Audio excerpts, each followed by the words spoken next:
Bismillahirrahmanirrahim. Assalamualaikum warahmatullahi wabarakatuh. Pemirsa yang dirahmati Allah, marilah kita simak ceramah dari Buya Ar-Razi Hashim dengan tema Ternyata Allah sering berdialog dengan kita. Sebelumnya marilah kita bersolawat terlebih dahulu. Allahumma sholli ala Sayyidina Muhammad wa ala ali Sayyidina Muhammad. Selamat menyaksikan. Di dalam surat Asy-Syams, Allah bersumpah. Yang sumpahnya itu membuat kita hari ini menikmati siang, malam, termasuk badan ini. Dimulai dari bersumpah dengan matahari, wasyamsi. Dengan cahaya matahari Allah bersumpah. Sumpah itu hanya boleh dengan Allah. Lalu kenapa Allah bersumpah dengan matahari? Karena matahari itu adalah salah satu mahakarya Allah Subhanahu wa ta'ala. Lalu di tengah ayat, ini pendek cerita, Allah kemudian bersumpah, dan pasti ini penting. Wa nafsi wa ma sawwaha. Ini berkaitan dengan slogan Ma'had insyaallah. Tapi kita akan baca dengan cara yang berbeda, insya Allah. Allah bersumpah, wa nafsi wa ma sawwaha, demi jiwa dan apa yang telah Allah sempurnakan kepadanya jiwa. Apa yang Allah sempurnakan pada jiwa? Yaitu ruh. Sawwaha biruhi, dengan ruh yang ia tiupkan. Maka dalam tubuh kita ini, Bapak Ibu, tubuh ini dan jiwa di dalamnya, Allah pernah bersumpah. Maka jangan main-main dengan sumpah Allah. Itu sebabnya siapa yang membunuh, menyakiti satu jiwa, itu sama dengan membunuh semua jiwa. Karena Allah telah bersumpah dengannya. Ya. Wa nafsiu wa ma sawwaha. Sawwaha, Allah sempurnakan ia dengan ruh. Maka tiada ruh, tiadalah qalbu, tiada hati. Tiada hati, tiadalah manusia. Maka dia cuma binatang semata. Ya. Maka saya suka sekali itu jargonnya. Bergerak dengan hati. Karena hati itu pergerakannya mesti lewat ruh. Wama sawwaha. Ya. Berarti waw ini kan waw atof. Allah bersumpah dengan apa yang ia tiupkan. Berarti Allah bersumpah dengan ruhnya juga. Lalu baru ada kalimat, ini kalimat penting. Bahwa ternyata semua orang bisa berdialog dengan Allah. Ini ayatnya. Fa'alhamaha fujuraha wa taqwaha. Pelan-pelan arti ayatnya. Fa'alhamaha. Maka Allah Ta'ala mengilhamkan. Apa arti ilham? Apa arti ilham? Ilham sama dengan wahyu. Ikhbarun sari'un. Pengkhabaran yang cepat kilat. Terus, apa yang Allah kabarkan? Bahwa di dalam jiwa, fa'alhamaha fujuraha, di dalam jiwa ada sisi fujur, keji, ingkar, maksiat, ada di dalam jiwa saya, jiwa Bapak Ibu sama. Walaupun saya didaulat jadi penceramah, bukan berarti saya selamat, sama. Apalagi Bapak Ibu sama, maka kita nggak boleh jijik dengan orang maksiat, karena kita juga bermaksiat. Fa'alhamaha, Allah kabarkan, bukan Allah mengajarkan. Ini salah. Jadi ada orang menerjemahkan Allah lah yang menyuruh orang untuk fujur, itu iblis yang menerjemah. Allah cuma kasih tahu di dalam jiwamu. Ini pakai ha, fa'alhamaha, hanya ke nafs bukan ke ruh.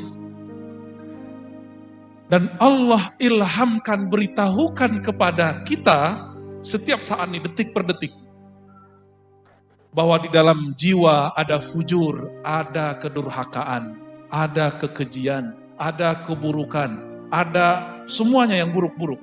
Itu namanya fujur.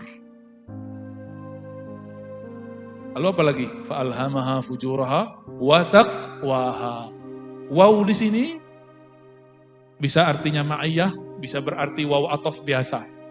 Bersamaan dengan ada di dalamnya takwa. Nah, takwa itu bahasa Arab artinya menjaga. Menjaga supaya si fujur nggak keluar. Ya, wiqayah. Taqwa bimakna al-wiqayah.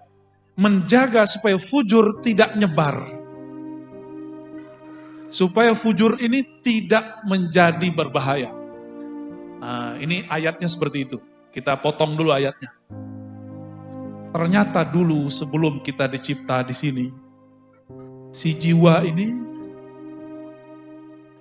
dicelupkan oleh Allah Ta'ala ke dalam bi'ruz zulumat atau bi'ruz syahawat. Jadi Bapak Ibu, kita sama. Jiwa ini sebelum ditiupkan, dia sudah direndam dulu oleh Allah Ta'ala dalam sumur kegelapan. Itulah yang disebut fujur. Jadi kalau ngikutin ayat disebut bi'rul fujur. Di dalammu ada kekejian. Maka coba aja rasakan, dalam taat pun kita bisa riya. Tapi nggak usah khawatir, dalam maksiat pun masih ada kesadaran. Benar gak? Kalau orang maksiat pengen sadar gak? Banyak orang maksiat pengen sadar. Maka saya mengartikan waw itu waw ma'iyah. Bersamaan. Ya, fa'alhamaha fujuraha ma'at taqwa. Ya, ma'at taqwaha. Itu barengan terus. Sumur semakin dalam dikubur, direndam, maka semakin tebal hijabnya. Itulah yang membuat kita kalau zikir gak pernah fokus. Ibu-ibu, kalau sholat khusyuk gak? Khusyuk apa kusut? Mulai dari takbir sampai assalamualaikum, ingatnya siapa? Karena sholatnya pakai ini. Sholat kok pakai otak. Kan ustadz-ustadz sekarang pinter-pinter ngajarin jamaah sholat pakai otak. Gimana caranya? Menerjemah kata-kata. Itu nggak benar. Memahami boleh. Menerjemah jangan. Karena menerjemah pakai otak. Otak itu banyak cabangnya. Coba, kalau kita pakai pikiran, mikirin bangunan dari 300 meter, menjadi sekarang berapa pakai? 10. Begini, stres. Jadi jangan pernah menghadap kepada Allah dengan ini. Saya mau tanya, anak titipan Allah atau titipan suami? Bapak Ibu pernah pengen anak cowok, dikasihnya apa? Cewek. Pengen cewek, si cowok. Pengen cowok cewek nggak dikasih. Muka anak pengennya mirip kita, tahu-tahu mirip pasangan kita. Ibu-ibu ini kan paling cemburu nih, bapak-bapak ya. Waktu orang bilang, mirip bapaknya. Itu ibu-ibu cemburu itu. Kalau kita dibilang, mirip ibunya, kita seneng. Berarti yang nafsu ini.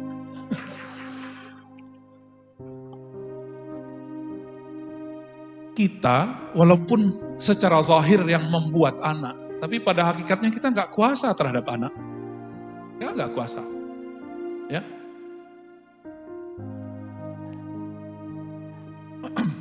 Yang anak-anaknya jalan-jalan udah biarin aja Bu ya. Anak-anak itu membawa rahmat. Jadi di mana ada anak-anak itu kan nggak ada dosanya. Ada dosanya nggak? Belum ada dosanya dia, biarin aja ya. Kalimat fa'alhamaha ini ada sir di situ, ada rahasia bahwa Allah mengajak kita berbicara setiap saat. Karena alhama fi'il madhi, tapi faedahnya bukan berlalu, bukan past tense. Faedahnya yadullu ala thubuti wad dawam, menunjukkan itu selalu. Kenapa? Allah itu qadim, maka sering digunakan kata-kata fi'il madhi. Jadi fa'alhamaha bi azaliyatihi, ya. Allah mengilhamkan dengan keazaliannya. Kepada siapa Allah ilhamkan? Bukan ke dalam jiwa yang fisik, tapi ke dalam yang membuat kita bisa mendengar dan melihat. Apa itu? Ruh. Bapak Ibu, kalau sholawat tersentuh, itu yang tersentuh siapa? Air mata, mata yang nangis, atau jantung yang deg-degan, atau suara yang bagus jadi telinga kita bergetar. Siapa sebenarnya yang bergetar? Yang bergetar itu kolbu. Kolbu itu bergetar karena diberitahu oleh ruh. Karena tempat ilham bukan kolbu. Kolbu tempat Allah memandang. Innallaha yanzuru ila qulubikum. Allah memandang ke dalam kolbumu.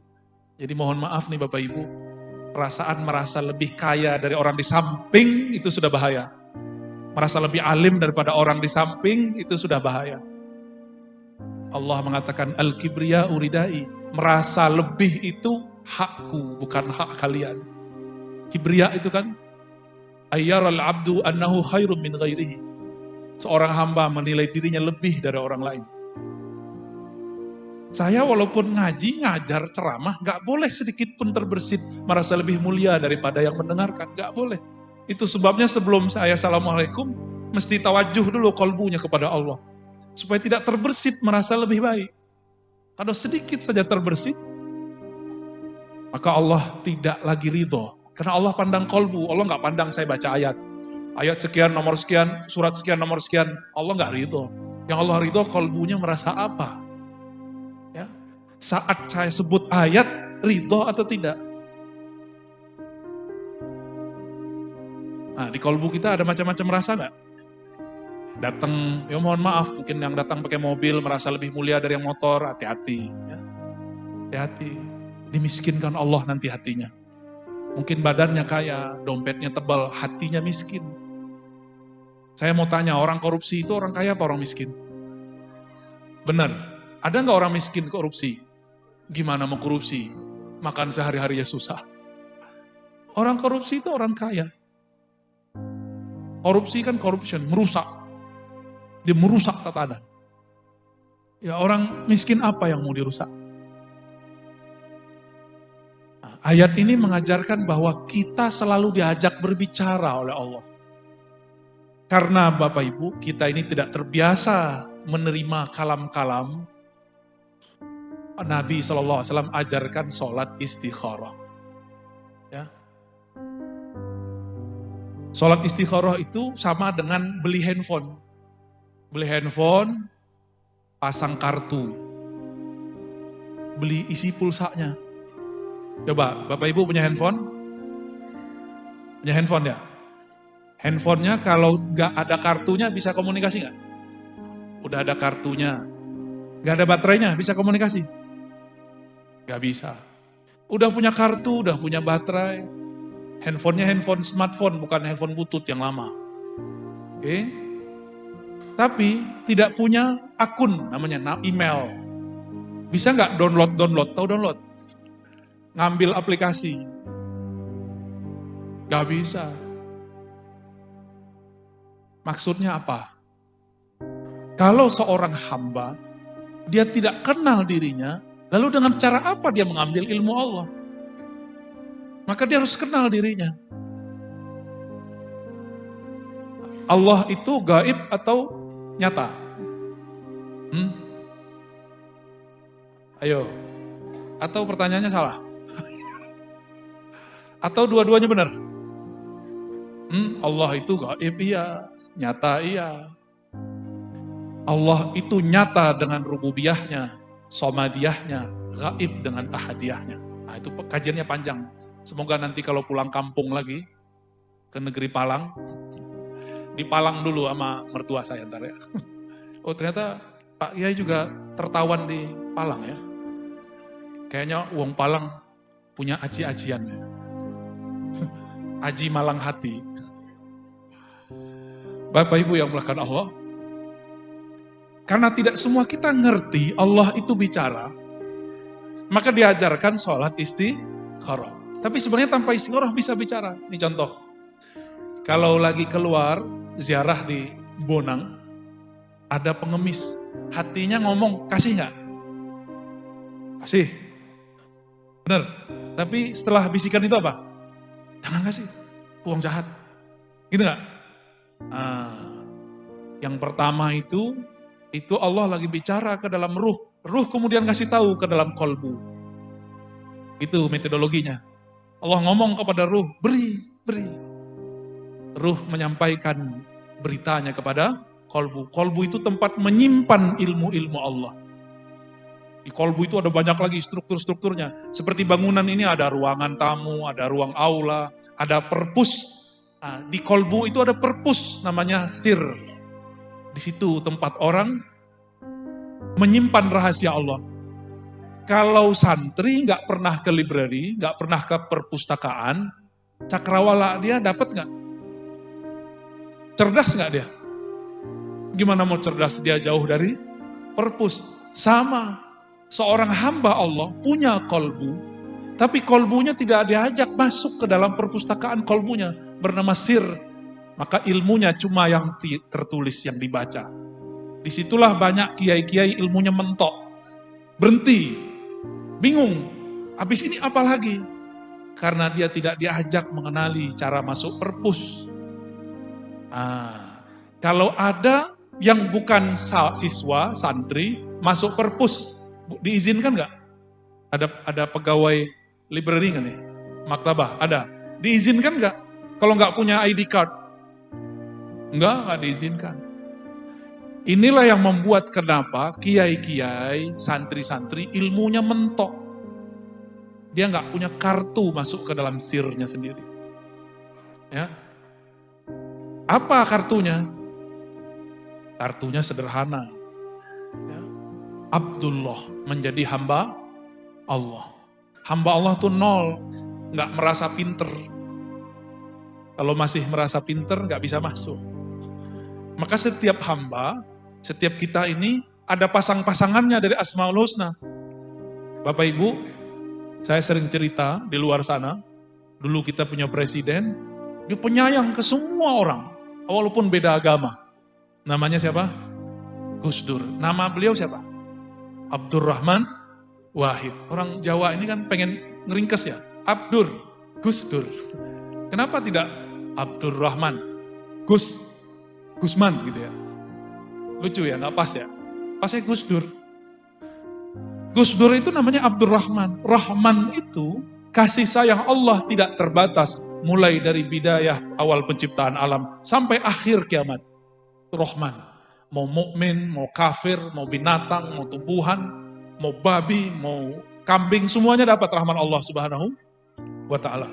Maka seorang hamba yang datang kepada Allah dengan rasa rahman, dia pasti punya karakter mencintai semua makhluk.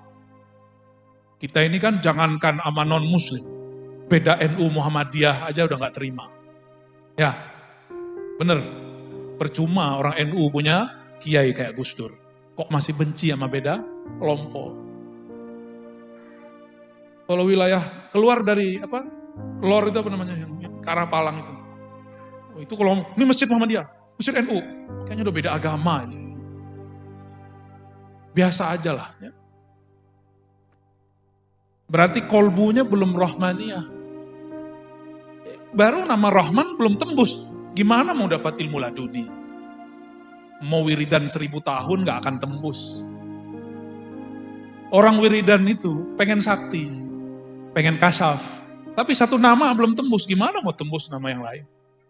Ya, maka kunci menjadi Abdurrahman, membuang semua kebencian kepada siapapun makhluk. Menyayangi orang taat, begitu juga sayang kepada orang yang terjebak maksiat. Orang taat bisa maksiat dalam taatnya, dan maksiatnya tidak terlihat.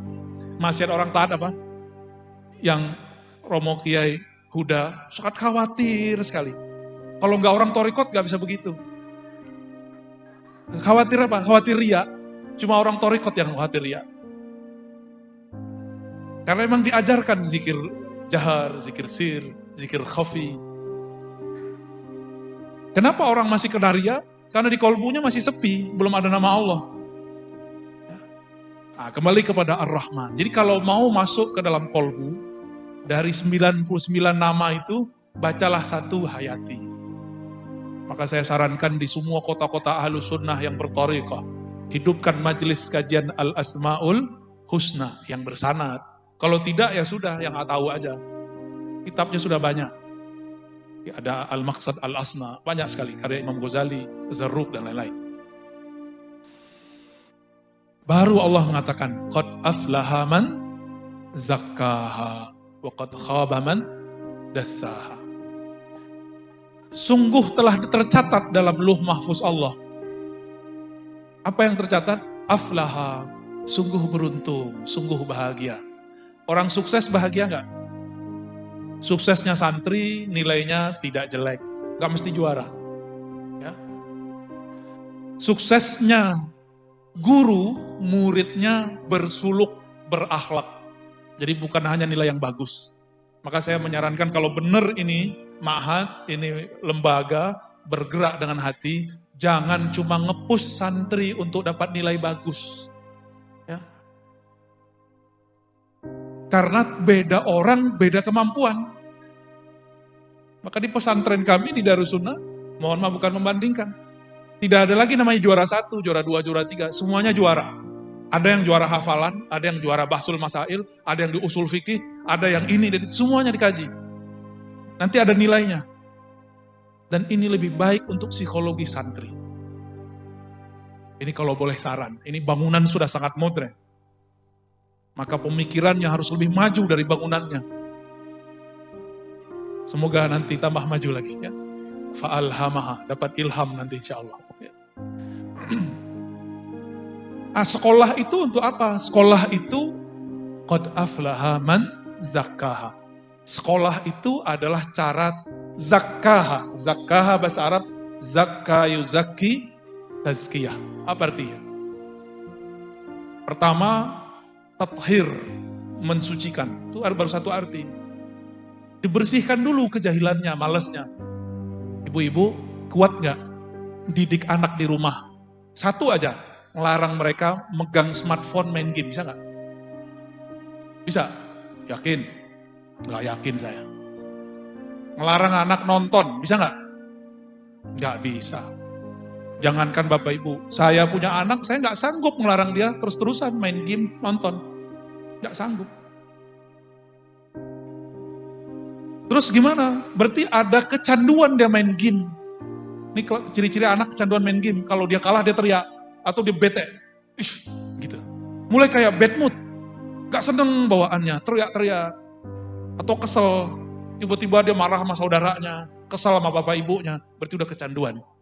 Itu harus diobati. Harus ditazkiyah.